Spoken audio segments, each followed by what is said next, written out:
Well, I want to give you a little bit of an idea what the preaching plan, the preaching schedule is for the next few weeks. We, Lord willing, are going to finish Genesis next Sunday after a year and a half or so. And we'll be in the wonderful passage, Genesis chapter 50, that wonderful verse 20. Joseph saying to his brothers, "You meant evil against me, but God meant it for good." And so it'll be a unique sermon for a Resurrection Sunday that I imagine a lot of non-Christians, they will need to hear. Maybe never heard anything like this. What do they do with the suffering in their lives? And hopefully that will point them to the cross and resurrection of Jesus, the only hope we have. And the following Sunday, after Easter, we'll have a guest preacher. And then there will be 2 Sundays where I'm not, I shouldn't admit this, but I don't know what I'm going to preach on yet. The schedule is a little wonky because I'm trying to figure out what's going to happen up to my sabbatical. That's going to be June through August, as most of you know. And then after those 2 Sundays, Samuel Clintock is going to come and guest preach here. And then we'll have 4 Sundays in May where I'm going to do more of a topical series. We'll still be text-based. We'll take a passage and expose it for you all. But it's going to be more of a topical series based on the distinctives of Kinney. Who are we as a church? We are redeemed sinners devoted to God's word, God's people, and God's mission for God's glory. That's going to be a 4-part sermon series in May. So that's where we're going. And then come June through August, you're going to get a lot of good guest preachers while me and my family take some much-needed rest together. The term blessed has historically been used in religious contexts, hasn't it? I'm blessed means I'm grateful for something God has done for me that I don't deserve. That's usually how that word has been used, especially when it pertains to spiritual blessings of salvation. But in the late 2000s to early 2010s, that word blessed took on more of a generic expression of gratitude. Not specific to God, but just kind of, I feel blessed. And that's when this movement of #blessed became a thing on social media. Some of you know what I'm talking about. People would post things like, hanging out with the family tonight, life is good, #blessed. They would say, I got an anonymous gift in the mail, $200 covered my bills unexpectedly, #blessed. Then in the early to mid 2010s, that #blessed kind of morphed away from just undeserved things that you get, and you say #blessed, I'm feeling good generically, to using that for personal achievements and accomplishments. I was voted Employee of the Month for the 4th month in a row, #blessed. All this hard work has paid off. And then you see a picture of the person with just their legs on their yacht with the ocean in the background, #blessed. It took on this kind of morphing of accomplishments in myself. That's why I'm blessed, because of me. And then recently, I just found this out, recently it has taken on more of a sarcastic tone. I spilled coffee all over my white shirt today, #blessed. Or I dropped my phone in the toilet again, #blessed. I just find it amazing how words are used over time, right? A word like this, used historically to describe God's lavishing grace upon his people, now used in such trivial and self-focused ways. Blessing, for those of you who have been with us in our study of Genesis for this past year and a half, you know that the theme of blessing is all over the book of Genesis. It's found in the very beginning when God created man in his image. It says, and he blessed him. And then when man sinned against God, there was an implication that man forsook that blessing of intimate fellowship with God because of his sin, and that's why God chose then to bless a man named Abraham. He called him out of a pagan people and said to this man Abraham in Genesis chapter 12, I will bless you, and through you, through your offspring, All the peoples of the earth will be blessed. We've watched that theme of blessing unfold in Genesis over and over and over again when God's people receive God's blessing and they don't deserve it, but He loves to bless His people. And now we come towards the end of the book, and it's no surprise that Jacob, the grandson of Abraham, the head of Israel at this point, on his deathbed, what does he do? He blesses his sons. In fact, more specifically, the blessings that he bestows on his sons are a kind of transfer of blessing from God to them. He is like the instrument through which God is blessing them. So I want in this passage, almost two chapters, Genesis 48 and almost all of 49, consider three characteristics of God's blessing of His people. Three characteristics. You can find them laid out in the worship guide if that's helpful for you to follow along in notes and take notes.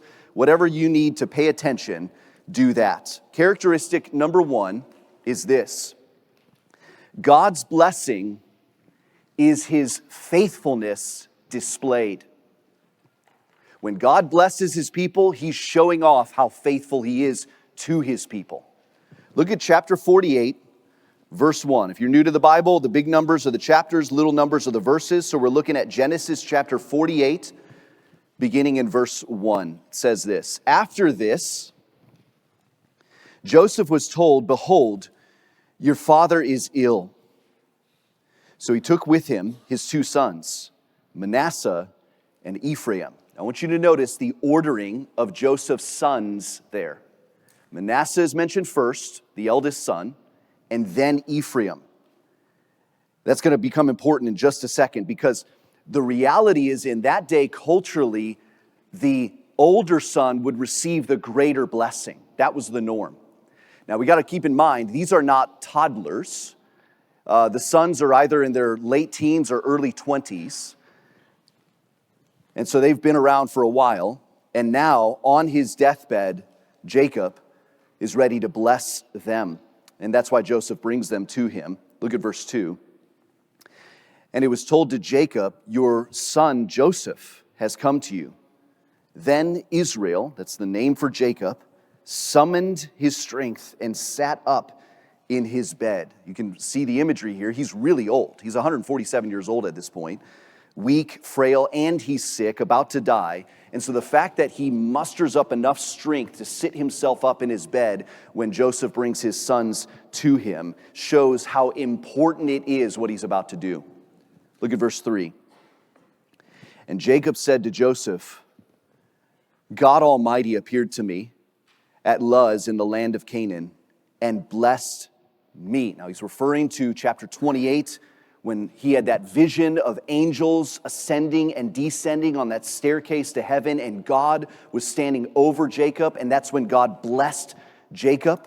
Verse 4, and this is what God said to him in that vision. Verse 4, and he said to me, "Behold, I will make you fruitful and multiply you. I will make you a company of peoples, and will give this land to your offspring after you for an everlasting possession."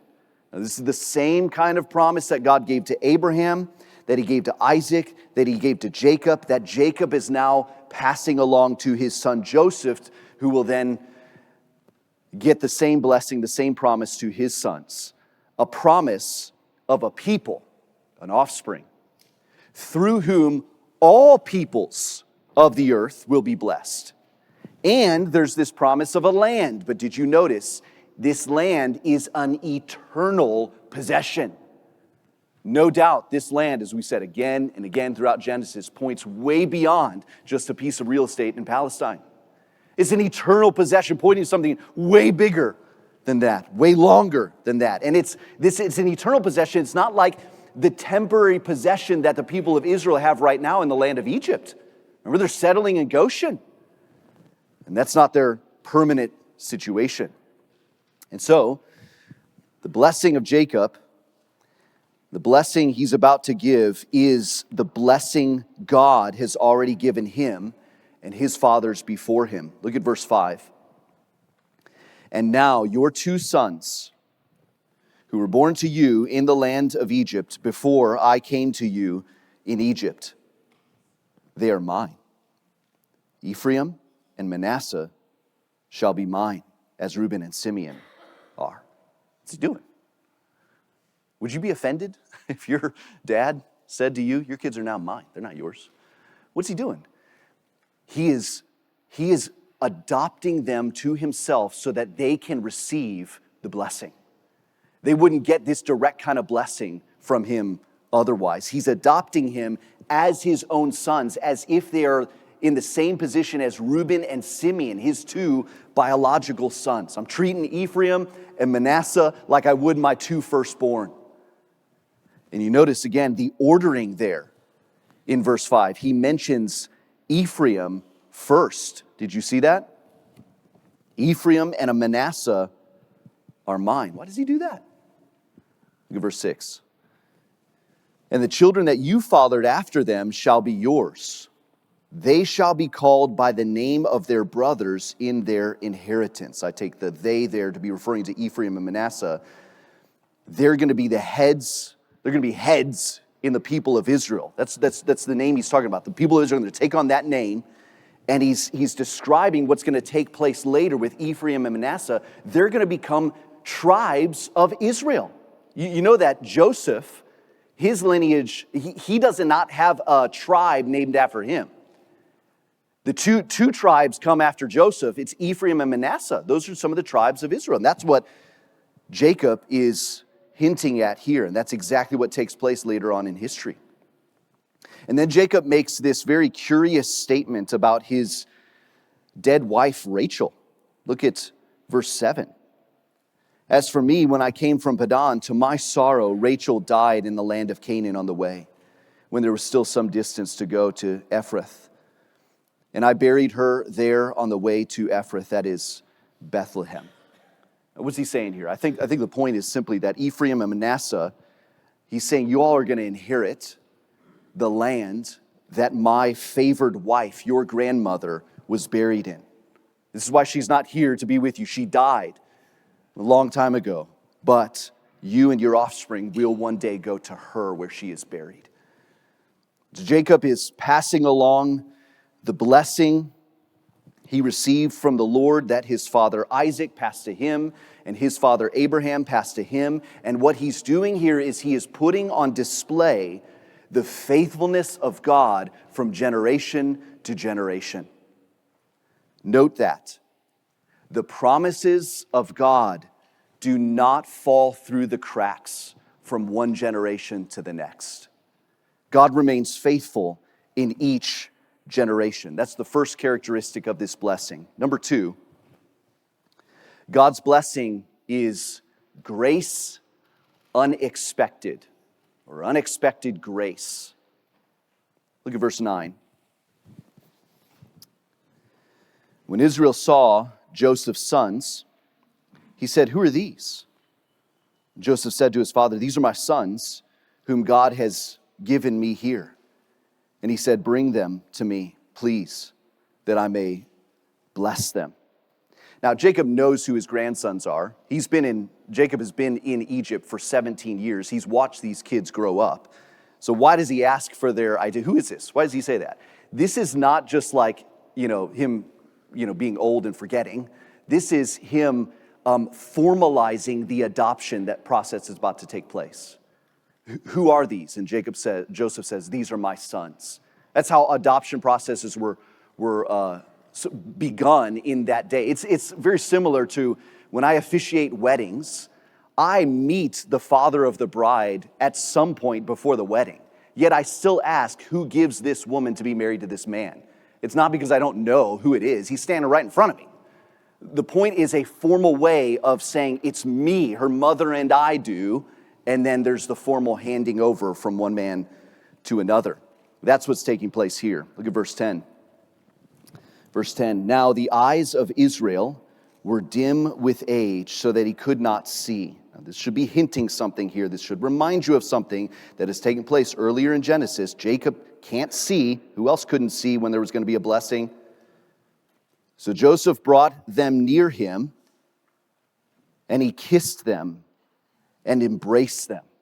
You remember when Jacob, as a much younger man, deceived his blind dad, Isaac, into giving him the blessing that his older brother Esau should have gotten. Remember, he dressed up all hairy, like presenting himself as Esau. And Isaac couldn't see him, but he's like, you don't sound like Esau, but I guess we'll go through with this. And he accidentally, of course we know God was sovereign over all of it, but Isaac accidentally gave the blessing to Jacob, his younger son, instead of Esau. That's what's going to happen here. It's interesting. Clearly Moses, the author of Genesis, is making us think, is that going to happen? Jacob is blind too. He can't see who the sons are.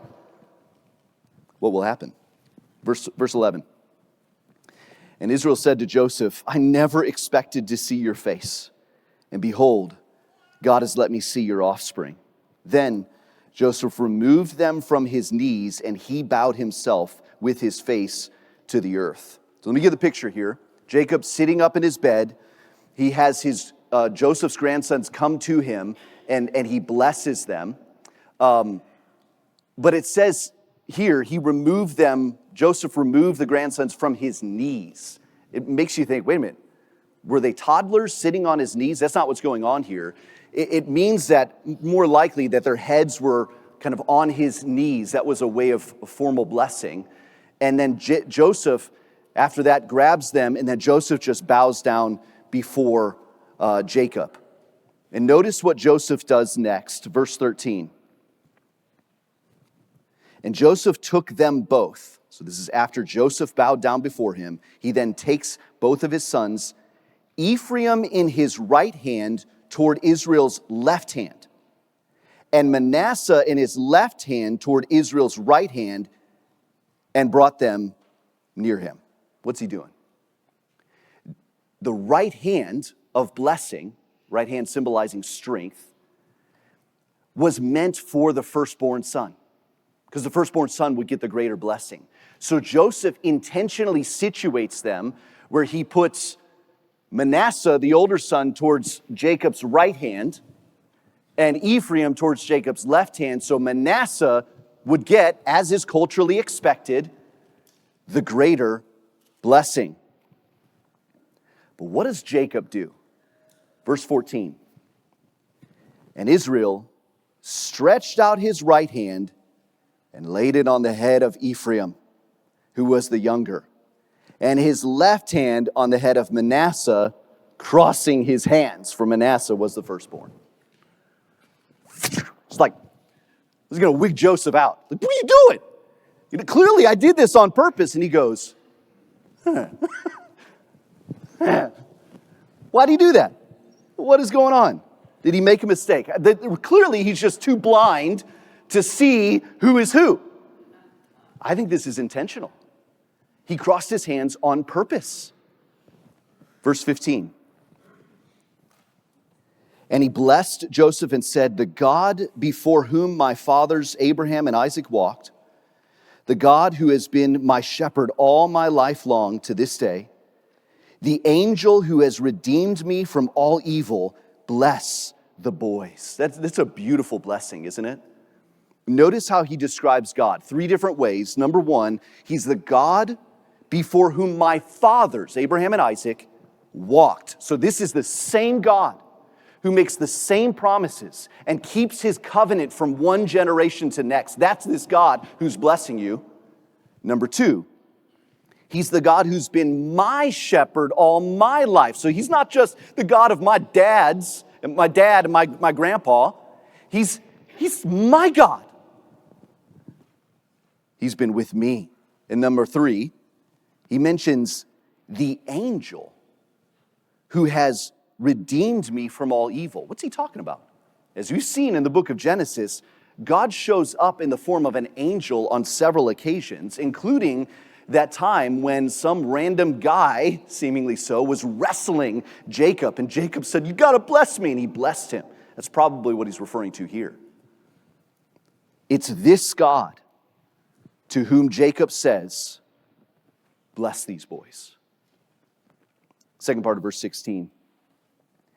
Here's the blessing. And in them let my name be carried on, and the name of my fathers Abraham and Isaac, and let them grow into a multitude in the midst of the earth. So again, it's a promise of a people and a promise of a land. Let them grow into a multitude. That's the people.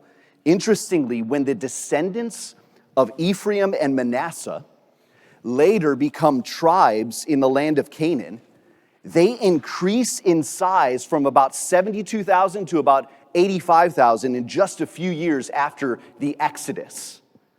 Whereas the tribes of Reuben and Simeon decrease from 105,000 to about 65,000. So there's like a blessing of number here for Ephraim and Manasseh. We got to get this. Get this. The blessing here is not wishful thinking. This is prophetic. This is not merely, Lord, I hope you do this. It would be great if you did. Make it happen if you want. No, Jacob is speaking on behalf of God as a prophet. This will happen. And that's why Joseph gets upset, because he realizes what just happened. He thinks his dad made a mistake. Look at verse 17. And when Joseph saw that his father laid his right hand on the head of Ephraim, it displeased him. And he took his father's hand to move it from Ephraim's head to Manasseh's head. That's a bold move. Verse 18, and Joseph said to his father, not this way, my father, since this one is the firstborn. Put your right hand on his head. But his father refused and said, I know, my son, I know. He shall become a people. He also shall be great. Nevertheless, his younger brother shall be greater than he, and his offspring shall become a multitude of nations. So clearly there's a contrast here. Joseph thinking his dad messed up because Joseph is thinking merely in cultural terms, whereas Jacob has in mind the pattern of the kingdom of God. What is that pattern? Look at verse 20.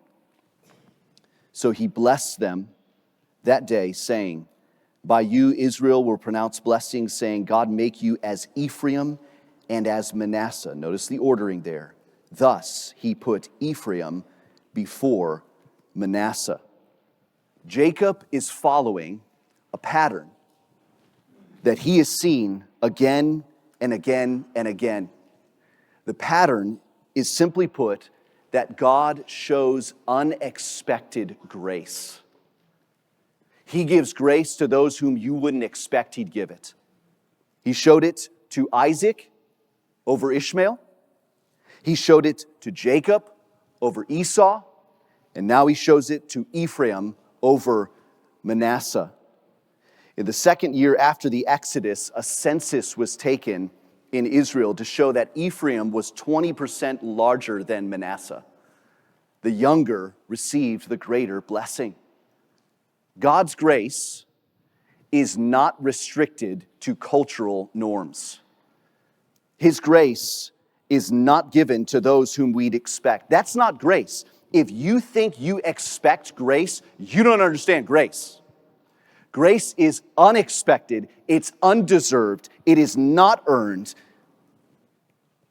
And I pray that you would get that. You would understand grace. Do you? Do you really understand grace? Oh, how so many people in this world do not get grace. That's why they don't get Christianity, because they don't understand grace. Because we live in such a society where it's about earning and being rewarded for what you did. And therefore, grace is just contrary to everything we know. I mean, like we got students who prepare for finals. I got to do good enough and get the grade. I got to work hard enough and get into the college that I want. You get performance checks at work. Those things are good and fine. But this is how just so ingrained into us that we operate according to a works-based system, don't we? All of life around us is like, you got to be good enough or else. Whereas Christianity is the opposite. You ain't good enough. You'll never be good enough. And that's why God shows grace. He loves to lavish his grace and kindness on those who do not deserve it. That's what it means to be a Christian. What it means to be a Christian is that you have been undeservingly blessed by the God of the universe. This is why God gave you his Son. What we deserve is hell for our sin, but God gives us grace in the person of his Son, Jesus Christ. It is so different than what we're used to, right? And sometimes we just have, sometimes the biggest stumbling block to people becoming a Christian is not merely how bad I am. One of the biggest stumbling block is that I can be forgiven for how bad I am. That God just gives grace. Well, he doesn't merely. We got to be mindful of this. God's grace, though it comes at no cost to you, it came at great cost to himself. He gave up his Son. Like grace comes at a cost. Jesus Christ had to die. He had to pay the penalty for sin. Otherwise, God would be unjust. But God is not unjust. He took care of the problem of sin and paid the penalty, and you get grace as a result. Whereas Jesus got condemnation in your place. That's the beauty of the gospel. Do you understand grace? It is very costly, but no cost to you. Oh, that you would understand it. I think Jacob gets it. Because he then goes on to show more grace. Look at verse 21. Verse 21. Then Israel said to Joseph, "Behold, I'm about to die, but God be with you, and God will be with you and will bring you again to the land of your fathers. Moreover, I've given to you rather than your brothers one mountain slope that I took from the land of the Amorites with my sword and with my bow." Now, I'll be honest, I don't know what he's talking about there. I tried to look it up. What is verse 22? What is he referring to? And the conclusion I've come to is that we don't have a record of it specifically in the book of Genesis. There's a lot of things that happened in the life of Jacob that just weren't recorded. But what we do know here is that he's showing favor to Joseph. He says in verse 21 that God will be with him and God will bring Joseph to the promised land, which is very fascinating because Joseph dies in Egypt at the end of Genesis. But before he dies, as we read about earlier, he asks that his bones would one day be carried to the promised land. So Joseph believed that God's people would inherit the land one day. And that wasn't fulfilled, however, for another 450 years or something after Joseph died, fulfilled in Joshua chapter 24. And all that because God's blessing on his people is his faithfulness displayed, and it's his grace unexpected. Lastly, consider this, characteristic number 3. God's blessing is appropriately fitted. Appropriately fitted. In chapter 49, Jacob then turns to the rest of his sons to bless them. Look at chapter 49, verse 1. Then Jacob called his sons and said, "Gather yourselves together, that I may tell you what shall happen to you in the days to come." So you see, this is prophetic. I'm going to tell you what's going to happen. Verse 2. "Assemble and listen, O sons of Jacob. Listen to Israel, your father." So what he's about to say is very important. And each son of Jacob gets a unique blessing. Why is that? We get a clue from the end of this passage in verse 28. Jump over to verse 28. This is what Don read earlier. Look at verse 28. Notice the language there.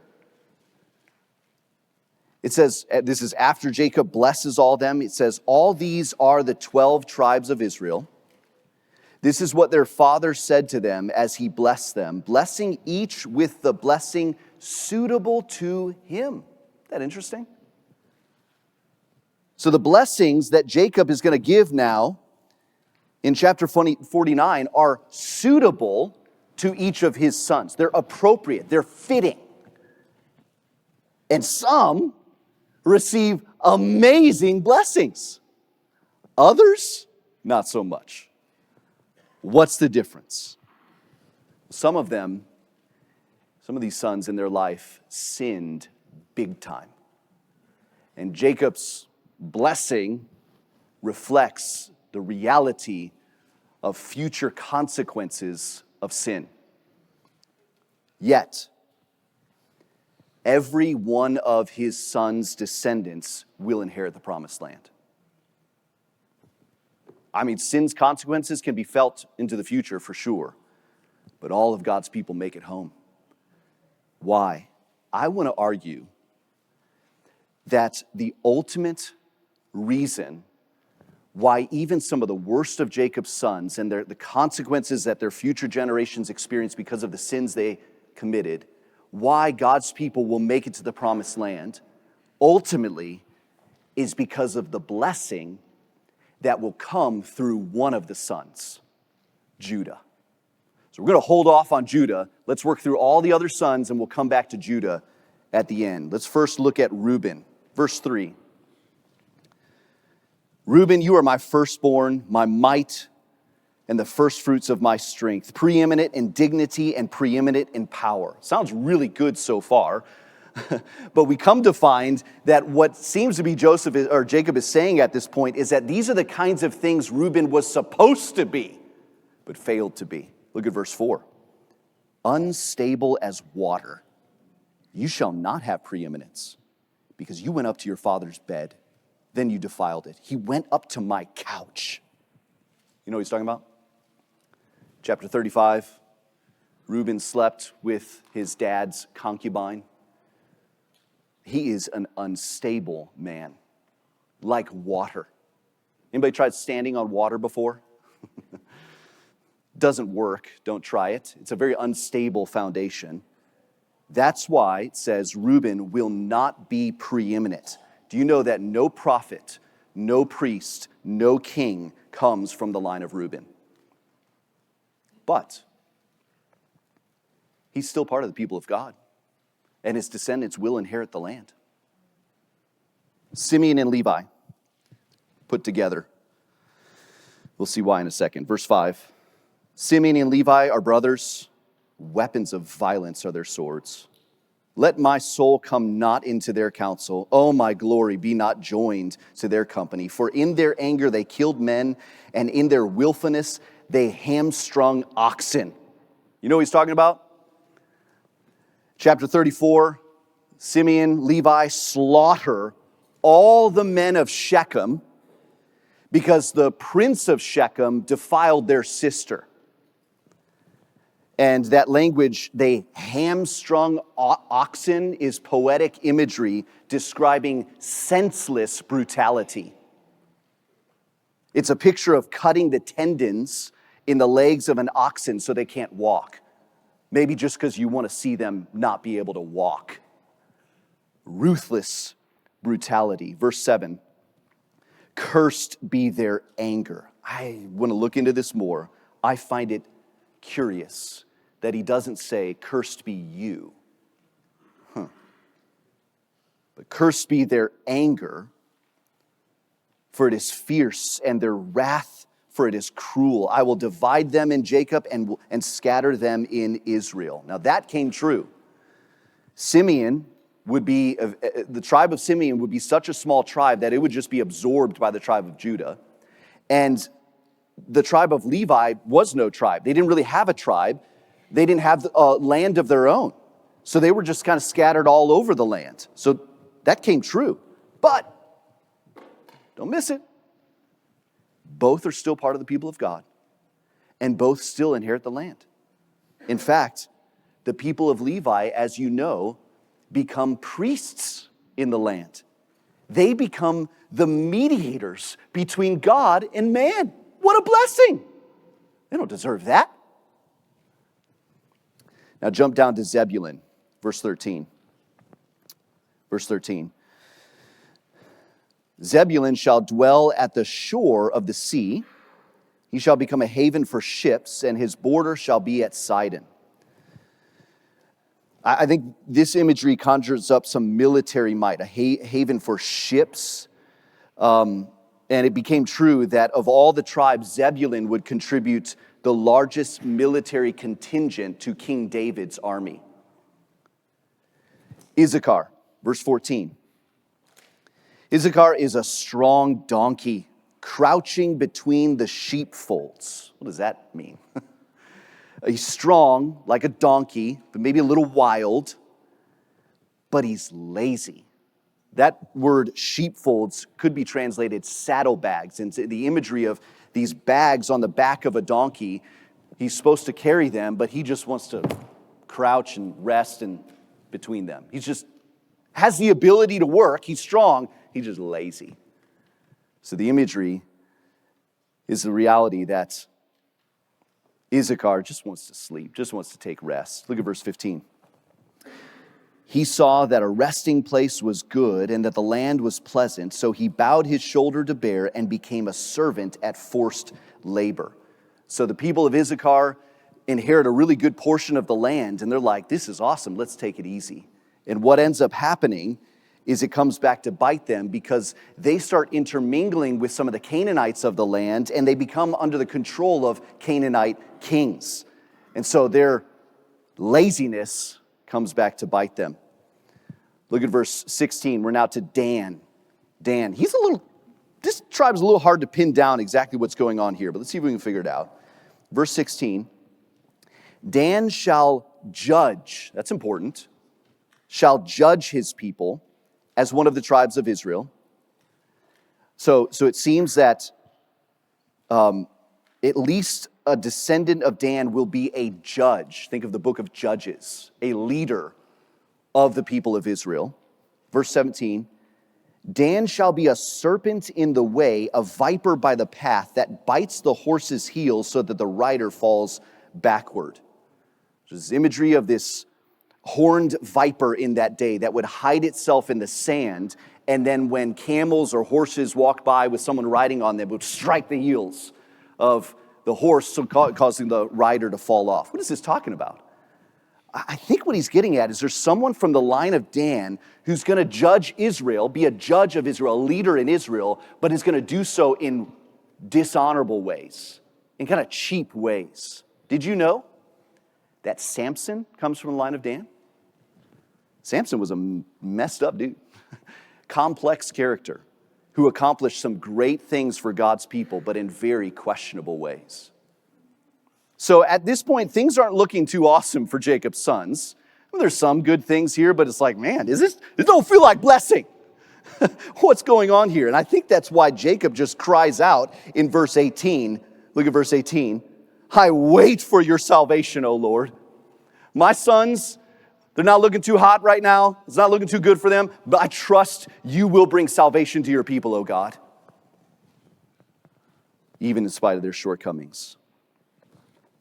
And notice how he addresses Gad in verse 19. Verse 19, raiders shall raid Gad, but he shall raid at their heels. The tribe of Gad will be in a part of the land where they're vulnerable to raids, to attacks, and to stealing, specifically of cattle. But it says they're going to raid at their heels, so Gad is going to learn how to fight back, and that becomes true of Gad. 1 Chronicles chapter 12 says they are mighty warriors, expert with shield and spear. This is going to happen. Asher, verse 20, Asher. Asher's food shall be rich, and he shall yield royal delicacies. The tribe of Asher would inherit a very fertile, well-watered part of western Galilee, and that's why they're described as being rich in food. But you notice it says they will yield royal delicacies, which means, it seems, that they're going to have to give up some of the richness of their food. Why? Well, they end up failing as well to drive out some of the Canaanites of their land, and they intermingle with them, so they're sharing all their stuff. Naphtali, verse 21. Naphtali is a doe let loose that bears beautiful fawns. So Naphtali is going to be fruitful. Doe bearing beautiful fawns is fruitfulness, great. But this imagery of a doe let loose, you ever seen that? Like this, yeah, Nicole, you got it. She's going like this. That's right. Just like this freedom, this joy out in the open, there's just kind of this exuberant joy, unrestrained joy. I don't know exactly what that means historically for Naphtali, but they're going to experience unrestrained joy. Let's look now at Joseph. Verse 22, Joseph. Joseph is a fruitful bough by a spring.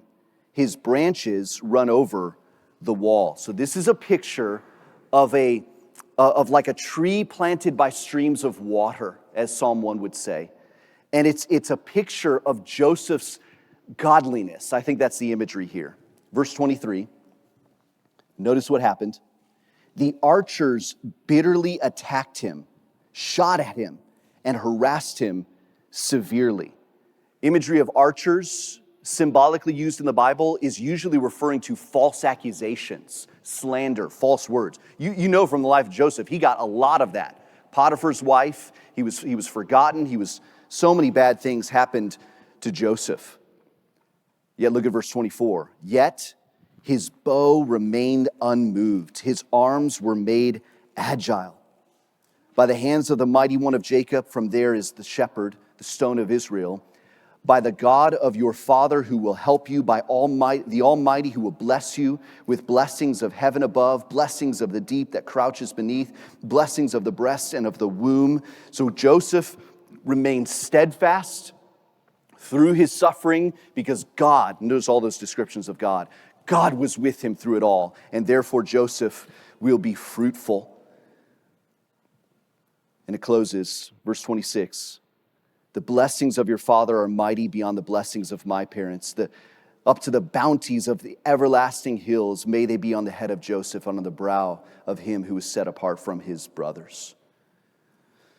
Now we come to Benjamin. Verse 27. Benjamin is a ravenous wolf. This is a little surprising. We don't know much about Benjamin's personality in this book, but this is what is said of his people. In the morning, devouring the prey, and at evening, dividing the spoil. Ravenous wolf is never pictured positively in the Bible. It's a picture that depicts like a reckless, harmful selfishness even. Think of a ravenous wolf. I'm just going to get and take whatever I want, right?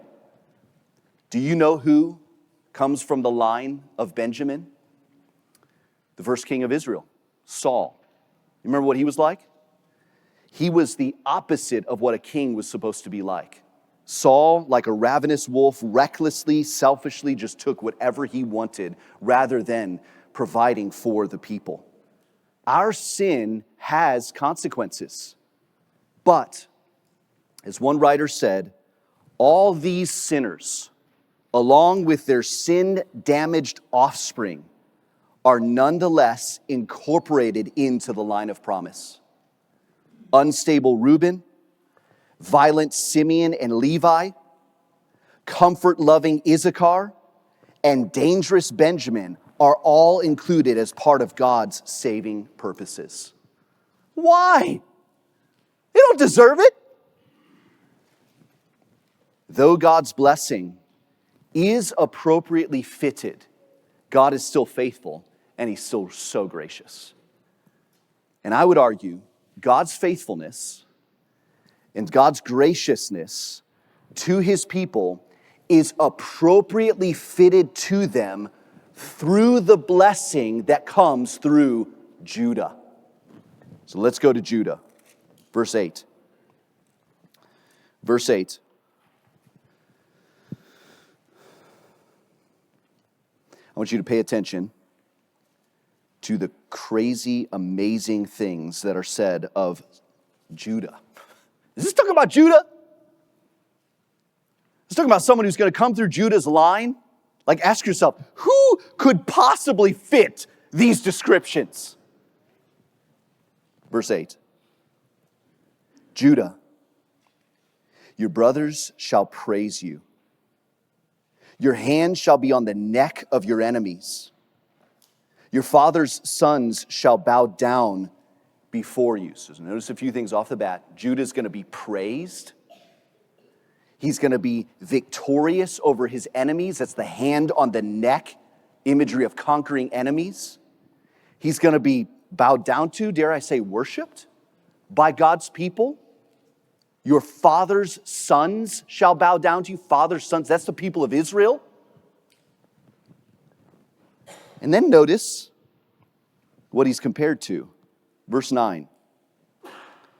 Judah is a lion's cub. From the prey, my son, you have gone up. He stooped down. He crouched as a lion and as a lioness. Who dares rouse him? There's a reason. A lion is called the king of the jungle. A lion is a symbol of majesty and strength, which is why a lion becomes the symbol of kingship in Israel. And the picture of this lion crouching, this is not actually a picture of him about to pounce on his prey. This is a picture of him sleeping. He's at rest, and he can sleep wherever he wants, because what kind of dumb animal would try to wake him from sleep? An animal that wants to get eaten? Who's this talking about? He's talking about Judah? It becomes clear this can't be talking about Judah, but it's talking about a future descendant of Judah. Look at verse 10. The scepter shall not depart from Judah, nor the ruler's staff from between his feet, until tribute comes, and to him shall be the obedience of the peoples. The scepter was the symbol of kingship. It was that rod overladen with metal, symbolizing the king's rule.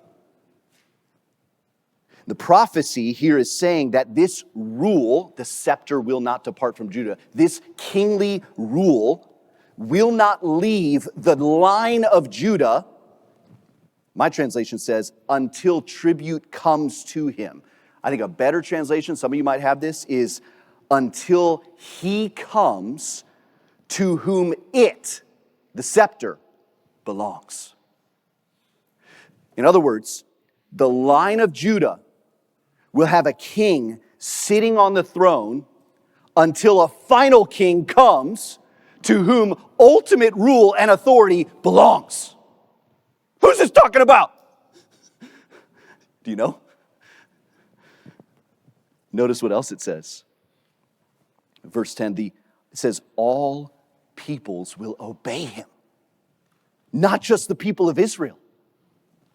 All peoples of all nations will bow before this lion-like king from the line of Judah. And when he rules as king, his rule will bring great flourishing to the people. Look at verse 11. Verse 11. Binding his foal to the vine, and his donkey's colt to the choice vine.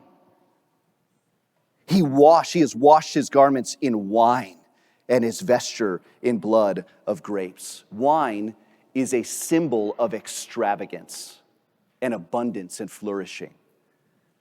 And notice, there will be so much wine in that day that a baby donkey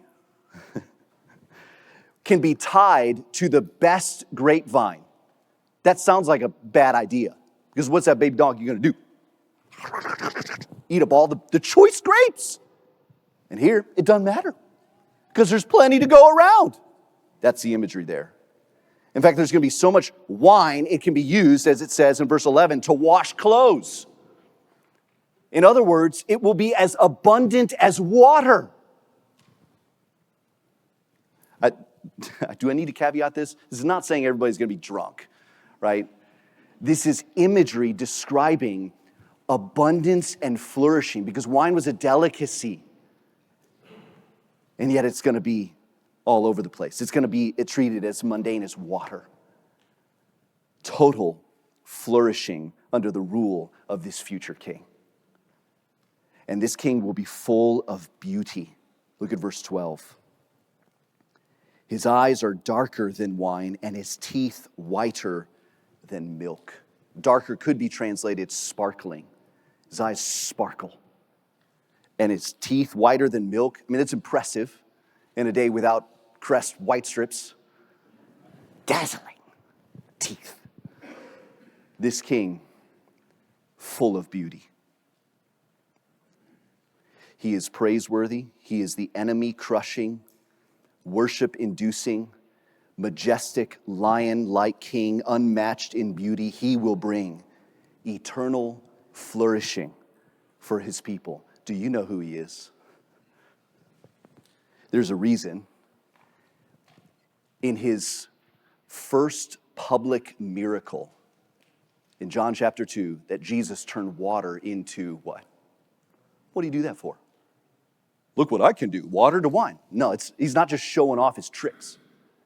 This is fulfillment of what was come before. This is the king who brings flourishing. There's a reason that Jesus again and again and again is described as the Lion of Judah who conquers his enemies, and we know who his enemies are, sin and Satan. There's a reason that Jesus is pictured in the book of Revelation as having eyes sparkle like fire and hair white as wool. He is dazzling. Jesus Christ is the King of Judah. Do you know him? There is no one like Jesus Christ. Through him comes true blessing. Blessing that makes the things that we tag #blessed seem trivial as they are. Jesus Christ brings the blessing of adoption into God's family. You and I, who were once far off, orphans, outside of the fold of God, outside of his family, through Jesus Christ, you're brought in. You're called a child of God. Jesus Christ brings the blessing of justification before the holy judge of all the earth. You and I should rightly be condemned by a holy God for all of our sin. Instead, we are declared not guilty by the King of the universe, because Jesus credits his perfect righteousness to your account freely. Jesus Christ brings the blessing of full forgiveness of sin, full cleansing of sin. Some of you walked in here this morning feeling a lot of shame for what you did this last week. Some of you walked in here still carrying that burden of guilt for what you did years and years ago, and you just can't shake it. You feel dirty. And you think if anyone found out the things I've done, even the things I've thought, man, I'd just be undone. Jesus Christ, through Jesus Christ, God says to you, you're clean before me. You're forgiven of all your sins, and you're clean. Jesus Christ brings the blessing of new life in him. We who were dead in our trespasses and sins, following the course of this world, following the prince of the power of the air, following our own selfish ways, living for the next buzz that this temporal life could offer. Jesus says to you, enough with that, live. I'm giving you real life, true life, my life. Live. God's blessing of his people displays his faithfulness to his people, shows forth his grace, unexpected for his people, and is perfectly fitting because we're blessed in Christ. Don't settle for the cheap blessings of this world. Look to Jesus Christ where true blessing is found. Amen.